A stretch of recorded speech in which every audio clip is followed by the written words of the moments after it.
കൊണ്ട് തന്നെ നമ്മൾ ഏറ്റവും കൂടുതൽ പ്രബോധനം ചെയ്യേണ്ടതും നമ്മൾ ഏറ്റവും കൂടുതൽ നമ്മുടെ സമയം ചെലവഴിക്കേണ്ടതും തൗഹീദിലേക്ക് ജനങ്ങളെ ക്ഷണിക്കുന്ന വിഷയത്തിലാണ്. അതാണ് അലി ഇബ്നു അബീ ത്വാലിബ് റളിയല്ലാഹു അൻഹുവിനോട് നബി സല്ലല്ലാഹു അലൈഹി വസല്ലമ പറയുന്നത്, നിന്നെക്കൊണ്ട് ഒരാൾ ഹിദായത്തിലേക്ക് എത്തുക എന്ന് പറഞ്ഞു കഴിഞ്ഞാൽ അതാണ് നിനക്ക് ലഭിക്കുന്ന ഏറ്റവും വലിയ നേട്ടം.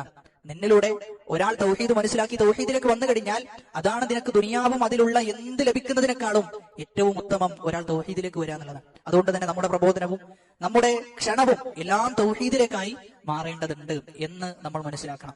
അങ്ങനെ നമ്മുടെ സംസാരങ്ങളും നമ്മുടെ പ്രബോധനവും നമ്മുടെ ക്ഷണവും എല്ലാം തൗഹീദിലേക്കാകണം. നമ്മൾ നമ്മുടെ സ്റ്റാറ്റസുകളായി ജനങ്ങൾക്ക് മുമ്പിൽ പ്രദർശിപ്പിക്കുന്ന കാര്യങ്ങൾ എല്ലാം തൗഹീദുമായി ബന്ധപ്പെട്ടതാകുമ്പോൾ അതിലൂടെ ഒരാളെങ്കിലും നമ്മുടെ മെസ്സേജ് കണ്ട് നമ്മൾ അയച്ചു കൊടുത്ത എന്തെങ്കിലും ഒരു സന്ദേശം കണ്ടുകൊണ്ട് അവന് തൗഹീദ് ലഭിച്ചു കഴിഞ്ഞാൽ നമ്മൾ മനസ്സിലാക്കേണ്ടത് നമുക്ക് അത് ചിലപ്പോൾ ആഖിറത്തിലേക്ക് മതിയായ ഒരു പ്രവർത്തനമായി മാറുന്നുള്ളതാണ്.